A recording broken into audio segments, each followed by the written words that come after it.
Hi Gemini! Kamusta? Welcome back to Pinay Angel Tarot. This is your July love reading, kapalaran ni Gemini for July. Tingnan natin ang energies connected sa iyo ngayon. Kumusta kayo guys?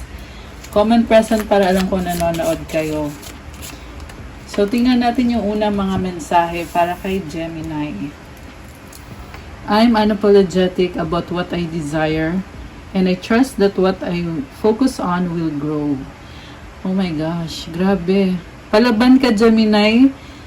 Gagawin mo talaga kung anong gusto mo kasi alam na alam mo din naman na magkakaroon ng success yung mga goal mo. Okay, unapologetic about what I desire. I love it. Lakas ng confidence mo ngayon. Imagine all unwanted thoughts dissolving into light, creating room for new opportunities and possibilities for your life. So, meron kang iniisip na hindi mo dapat isipin, kaya tanggalin mo yan. Kasi maraming opportunities para sa'yo ngayon. Okay, I love it. This is all about opportunities. Hindi lang yan sa love life mo ha, pati na yan sa career. Ngayon tingnan natin sa tarot. Anong energies ang connected kay Gemini ngayon? Unang card, oh my gosh, the Star. So, maraming nakaka-recognize sa'yo ngayon. Maraming nakakakilala at humahanga sa'yo. Makukuha mo kung anong wini-wish mo. The Star is also about manifestation. Ginagawa mo talaga yung best mo. Okay? Parang sikat ka ngayon. Tower, you are stepping out of your comfort zone. So, mukhang meron kang ginagawa na kakaiba sa normal mo. Okay.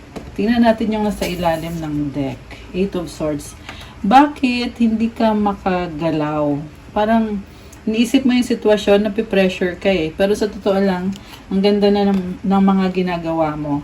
Sa isip lang to guys. Merong isang situation na nakastuck ka. Kaya ngayon, pilit mong binabago yung sarili mo. Gusto mo nang umalis sa hindi magandang experience na nangyari sa'yo. Okay.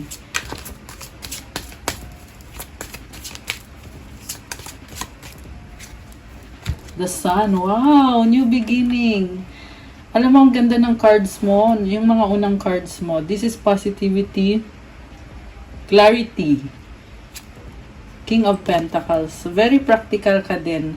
Mukhang there is stability and tingnan natin yung next. The Hermit. May pinag-aaralan ka. Focus ka sa sarili mo ngayon eh. So, yung sa love life mo naman, parang nauunawaan mo na ngayon. Parang sabi dito, nauunawaan mo na kung bakit nangyari ang mga nangyari. And Knight of Cups, Page of Wands. Bagong-bago yung energy mo ngayon. Dami mong pangarap. Ace of Pentacles, may bagong simula. Okay.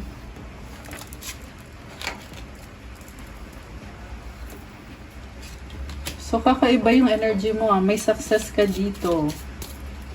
Okay. Four of Cups. Merong isang sitwasyon na hindi ka masaya. Hierophant. Seven of Pentacles. So, kahit emotionally, hindi ka satisfied, pero tanggap mo yung sitwasyon. Mukhang connected sa finances mo, nagiging emotional ka. Kasi feeling mo, kailangan mo pang improve yung sarili mo. At the same time, parang naiinip ka, nabuboard ka. Eight of Cups, kaya ka tumalikod. Okay, tumalikod si Gemini. Page of Pentacles, Ace of Swords. May plano ka, breakthrough. Six of Pentacles and the Ten of Pentacles. Puro Pentacles yung cards dito, guys. So, connected to sa stability and finances.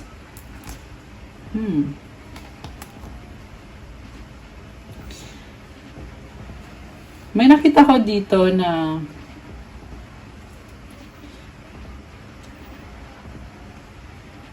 something about legacy or bahay na aayusin mo and bago to para sa'yo. Pero nagbibigay ng hope sa'yo. Okay. There is always hope. Three of Cups, ang daming tao sa paligid mo. Four of Pentacles and the Justice card. Pero ikaw nag-iingat ka kasi pinoprotektahan mo yung sarili mo. Justice is about balance and strength. Strong ka eh. Ang dami mong iniisip ngayon na mga tao. And you're coming from an emotional energy. So, emotional. Parang I feel like meron kang sinasat na boundaries ngayon. Mukhang maraming pagbabago sa'yo. Pero very positive lahat ng mga pagbabago na yan. Page of Swords, King of Swords, the Moon. May pinag-aaralan ka, maraming impormasyon, and nakakalito, pero at the same time, nakikita ko ang lakas ng confidence mo. Temperance. Patience. Okay, ang dami mong pinag-aaralan ngayon. Parang nag-a-adjust ka sa sitwasyon kasi gusto mong maayos lahat. Okay. Ano itong pinag-aaralan ni Gemini? Dahil kasi dyan, pinipili mong mag-isa eh. Kasi ang dami mong hindi naiintindihan. So, temperance. Okay, tingnan natin. Very interesting. Anong pinag-aaralan ni Gemini? Eight of Pentacles. Okay, pera na naman yung lumabas. Waiting. Nakafocus ka din sa work mo. Ang laki ng pangarap mo. Knight of Wands, Eight of Wands. Wow! So, may nakita kong travel. So, baka magta-travel ka connected sa trabaho. Something na nagdadala din ng stability sa'yo. The Fool. Taking a risk. So, siguro biglaan tong travel na to. Kaya, andun yung feeling mo na tama kaya tong ginagawa ko. Pero gagawin mo pa rin naman. Magdadala ng blessing sa'yo yung travel na yan. Mga unexpected na blessings. May lumabas din na communication dito. Baka marami kang kausap. Marami kang ka-deal. Okay. Ano pa ang susunod para kay Gemini? Wow! Ace of Cups. New beginning. Pero natatakot ka.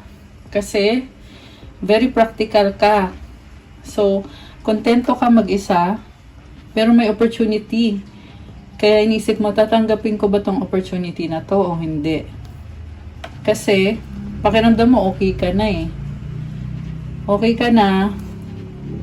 At the same time, meron kumakatok na opportunity, the Chariot. Pwedeng travel. Ang nakita ko dito, babalansehin mo. Kita mo yung dalawang horse, black and white. So, tatanggapin mo yung opportunity, pero grounded ka pa rin. Kasi iniisip mo, dapat independent ka pa rin. Okay. So, sa love life, ang nakita ko dito, oo, mahal mo yung taong ka-deal mo, pero at the same time, may space talaga or may gap sa inyo ng taong yan na gusto mo ng time para mahalin mo yung sarili mo at enjoy mo din yung life mo. Kasi, pinaghirapan mo yan. So, mukhang marami ka ding ma-achieve dito. Marami kang na-achieve ngayon at maraming opportunities. Ang bongga naman. So, Six of Swords, King of Cups, the Magician. May tinalikuran ka kasi gusto mong i-pursue yung mga pangarap mo at handa ka na. Okay, ano kaya yun? Handa na. Five of Cups. Oh my gosh. Pagbabago. Ready ka nang harapin itong sitwasyon na dati naging malungkot ka dito eh. Pero ngayon, sinasabi mo dito, okay, sige, ayusin ko na nga ito para matapos na to. Okay. Seven of Swords. Parang ayaw mo sabihin yung mga plano mo. Nagtatago ka eh. Mas gusto mo na ikaw lang mag-isa or basta secret. Ang dami mong secret ngayon. Bakit secret? Seven of Wands, Five of Wands, Nine of Cups. So, lumabas yung pagka-competitive mo dito. Talagang nakafocus ka sa priority mo at sa desires mo, kung ano yung magpapasaya sa'yo. Kasi, daming tao dito sa paligid mo. So, parang lumalaban ka. Gusto mong patunayan yung sarili mo. And, gusto mo ma-achieve yung wish mo. Wish fulfillment, Nine of Cups. Which is, lumabas dito. Makukuha mo naman. Yung nga lang, nagsastruggle ka kasi kailangan mo ng time alone. Ayaw mong makipag-usap. So, mukhang nagsastruggle din yung relationship. Parang, na-feel ko dito, ang hirap balansehin. Diba? Knight of Pentacles, Page of Cups, Three of Pentacles. So, merong partnership na pang long term na nagdadala ng excitement sa'yo. Mabagal yung movement.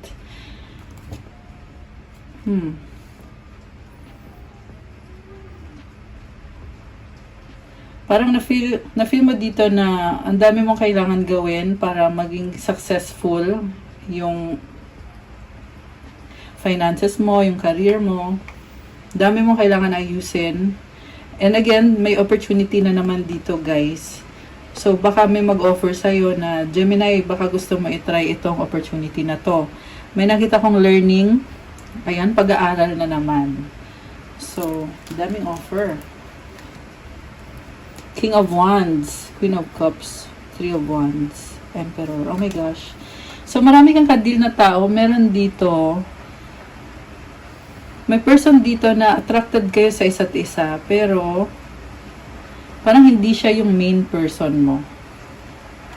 Okay, I feel like you're socializing. The Emperor, Five of Pentacles, Nine of Swords. Ayan, merong ibang person na lumabas dito. So, may iba kang ka-deal. Pero itong person na to, baka may ka-deal kang water sign, Cancer, Pisces, Scorpio, or meron yan sa chart niya. Very passionate ng energy mo ngayon. Very creative. So, Emperor, Five of Pentacles, Nine of Swords. Gusto mo ayusin yung finances mo, pero pakiramdam mo, ba't hindi matapos-tapos to? Nagdadalong isip ka, nalilito ka sa mga options, kasi pakiramdam mo, ginawa mo naman lahat, pero struggle ka pa rin. Wow. Sa huli, magkakaroon ng healing dito. Follow your heart. Ayan ang advice sa'yo ngayon, Gemini. Just follow your heart. Kasi andito yung Lover's card, ikaw to Gemini energy. Malaking desisyon na magdadala ng healing sa'yo. Pinipili mong manahimik at lakasan ng loob mo. Wow. Five of Swords and the Empress. So, alam mo, may abundance dito. Connected sa manifestation mo na gusto mong ayusin. So, ang ganda ng aura mo ngayon, Gemini. Sobrang bongga. I can feel na there is growth. Again, merong abundance. So, remember the planet Jupiter is in Gemini right now. Kaya, pabor talaga sa'yo. Jupiter is planet of expansion and growth. Kaya, yan din yung mga nangyayari sa'yo. Siguro, may mga opportunity na nabibigla ka na lang na, ay, meron pala nito. Ayan. Okay, so, wow. Ten of Wands, Wheel of Fortune, the Devil. Working hard, trying hard ka dito. Hindi rin madali sa'yo Merong the Devil, merong nasi-stress, pero merong healing. Kaya nga gusto mo mapag-isa kasi nasi-stress ka din. Okay. So, Two of Cups, Six of Wands, Nine of Pentacles. Meron kang ka-deal na person na tinatry mo makisama sa kanya. Pero at the same time, very independent ka, Nine of Pentacles. Baka soulmate mo tong taong to. Ten of Swords. Oh, reconciliation. May magkakaayos. Okay, Judgment. Wow, guys, ang ganda ng cards mo. Meron kang Judgment, Ten of Cups, Four of Wands, Wedding, Commitment. So, meron magdidesisyon na, okay, mag-commit na tayo, ganito na, ibang level na tayo. So, pwedeng proposal, pwedeng wedding, someone na talagang nagpapasaya sa'yo, totoong mahal mo. Ang ganda ng cards, oh. Merong hearts. Okay. And then, Queen of Swords, Knight of Swords, Queen of Wands. Okay, may nakita kong isang person na nagtapos na yung relasyon nyo or yung connection nyo ng taong yan. Pero, nagbago at bumalik yung mga memories. Kaya pinag-iisipan mo ulit yung mga nangyari dito. So, may past person ka na kadil mo dito at pinag-aaralan mo ngayon, ano na kayang susunod sa amin itong taong to. Mukhang magkakaroon ng bagong simula, pero hindi mo pa alam kung anong gagawin mo, kaya pinipili mong manahimik na lang. 555. Oh my gosh, angel numbers 55. 15:55 on the clock. So, number 5 is a number of change. Ayan, so merong person dito, oh. Merong past person, si Gemini. May memories kayo, yung iba baka may anak kayo dyan sa ex nyo na yan. Kaya, ito, death. So, ibig sabihin, kung ano yung dati kayo na hindi kayo nagkasundo, kaya nga kayo naghiwalay, ngayon, ito bumabalik. Parang pinag-aaralan mo, bakit nga ba hindi kami nagkasundo ng taong to? At may nakita ko dito na malaking mga plans, mga plano, pero tahimik ka lang muna kasi pinag-aaralan mo pa. Oh my gosh, grabe. So, naubos natin yung tarot cards. Pero ngayon gusto kong i-clarify. Kasi parang ang dami mong kadil ngayon eh. May nakita kasi akong current person, tapos merong past person. So, baka itong situation na to is meron kang partner na committed ka talaga sa taong yan. At the same time, may lumabas din na ex-partner na nagkakaroon ng bagong chance. Although meron na maiba sa inyo na the same person lang yung ex mo at yung taong inisip mo na makakatuluyan mo. So, tingnan natin. Anong feelings itong person na may gusto kay Gemini? May gusto talaga eh. Okay, tingnan natin. The World, Ace of Wands, Emperor. So, nagbago din siya and ang nakita ko dito, following their heart. Emperor, paglalaban niyo yung connection nyo. Meron pang hihinayang na hindi kayo nag-workout dati, pero may bagong offer ngayon at pinag-aaralan. So, possible naman na on the process pa kung ano bang susunod. Okay.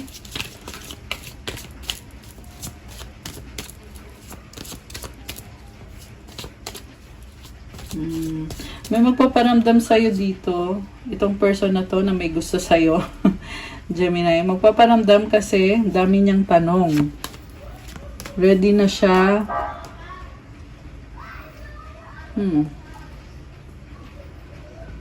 Ready na siya mag-move forward yung connection niyo at magkaroon ng bagong simula. Kasi ikaw na yung the one para sa kanya. Ikaw yung mahal niya pero may pagsiselos. Kaya siya nagdadalawang isip. Inisip niya kung mahal ba talaga ako nitong Gemini na to. Kaya siguro nagtataka ka kasi hindi din siya nagsasabi ng totoong feelings niya kasi tinitiis niya lahat. Tinitiis niya lahat. May mga memories kayo. Kaya gusto niyang magkasundo kayo. Naintindihan niya lahat ng mga nangyayari. At excited din siya. May mga plans din siya. Pero nalilito siya kasi kaya naman niya mag-isa. So, iniisip niya, bakit kailangan ko mag-adjust sa'yo? Kaya ko naman ang sarili ko. Oh my gosh.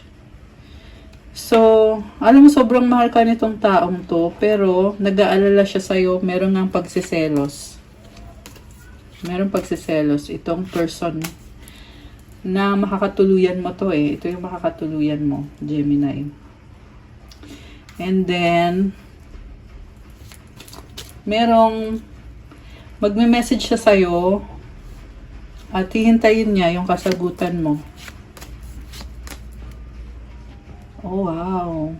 Palaban din tong taong to. Nakita ko talagang committed sa'yo, willing na mag-settle down na. Parang ready na siya mag-settle down. Kasama ka. Pero may mga problems din siya sa finances niya. Or burden, or competition. Yan yung mga problems niya eh. Merong competition dito sa career niya, connected sa pangarap niya. Very independent person. Very independent yung taong ito. Okay, anong outcome dito? Para kay Gemini at sa taong to na makakatuluyan. Parang hanging kayo ngayon. Hanging, pero alam nyo na you have each other's back. So, ibig sabihin, parang pinipili nyong manahimik na lang muna. Pero alam nyo naman na mahal nyo isa't isa at laging meron opportunity para sa inyo. So, parang naiinip na tong person mo. Kasi iniisip niya kailangan ka niya. Knight of Cups, Four of Pentacles. Kailangan ka niya pero nag-iingat siya eh. Nag-iingat siya.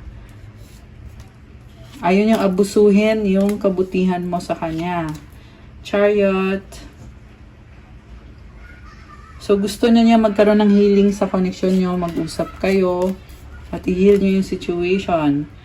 Kasi, may pinagsamahan na kayo. Parang iisip din niya, kung ayaw mo talaga sa akin, Gemini, edi maghahanap na ako ng iba. Pero, syempre, ikaw talaga yung gusto niya. Pero gusto niyang maging clear sa'yo na gusto mo ng justice, fairness. Gusto niya ng justice and fairness. Kaya, parang gusto niya sabihin sa'yo, Gemini, ano ba talaga? Kasi, mahal naman natin ang isa't isa, pero hanging tayo ngayon. Kasi kung hindi naman mag-workout to, edi maghahanap ako ng iba. Ganun yung pinapalabas niya or gusto niya iparamdam sa'yo. Justice kasi, parang revenge na, at the same time, hindi naman revenge kasi negative yun eh. Parang nagpapakatotoo lang siya. Nagpapakatotoo lang siya na kung hindi kayo mag-workout, edi, ayan, malulungkot naman siya, syempre. Malulungkot. Lumabas dito eh, na kung hindi mag-workout, malulungkot siya, pero pipilitin niyang bumangon. Pipilitin niyang ayusin ang sarili niya. Maayos niya ang sarili niya. At makakapagsimula siya ulit. Pero, alam niya na maayos niya ang sarili niya, pero itatago niya yung mga plano niya sa'yo. Malakas ito energy ng Aquarius, Scorpio, Sagittarius. Baka yan yung mga sign ng taong kadil mo ngayon, Gemini. Although kahit naman anong sign pwede. So, iniisip niya na wala siyang magagawa sa sitwasyon ninyo. Kaya, focus na lang muna siya sa sarili niya. Pero nalilito siya. Ayan. So, yun na yun. Naubos natin yung 2 tarot deck. Grabe. Para kay Gemini, naubos yung 2 tarot deck. Anong mga energies connected sa inyo ng taong yan? Or ano mga mensahe na gusto niyang sabihin sa'yo? Okay. Worried, paranoid. Kaya pala, medyo napaplaning yung person mo. Busy. Oh, busy siya. Ay, nalaglag. I need help, codependent. So, parang may pagka-childish yung person mo, no? Pakiramdam niya, kailangan ka niya. Hindi siya makapag-function pag wala ka. Na-attach na siya sa'yo. Merong attachment. Ayan. Yun yung problem. Wrong time, not yet. Oh my gosh. Ramdam ko itong person na to na parang gusto niya kasing itry or gusto niya mag-reach out sa'yo pero parang hindi pa nangyayari yung mga gusto niya mangyari. 24, 444. Ayan. 444 angel numbers. Lumabas ngayon. Okay. Wow! Nagmamahalan together. Yeah. Mahal nyo naman kasing isa't isa. Lumabas din naman sa reading yan. Faith, hope, and inspiration. Ayan. You uplift each other. Mahal nyo naman talaga isa't isa. Oh my gosh, attractive, sexy, hot. So, ang tindi ng attraction dito, guys. Nanonood, stalking you. Ayan, nagsastalk sa'yo yung person mo, Gemini. Okay, ano pa? Usap tayo, talking. Okay, meron pag-uusap. Pahinga, time out. Okay. Ano pa? Ano pa ang mga gustong sabihin ng person mo sa'yo? Ano pa ang mga gustong sabihin? Okay. I reread our old conversation. Let's forget the past.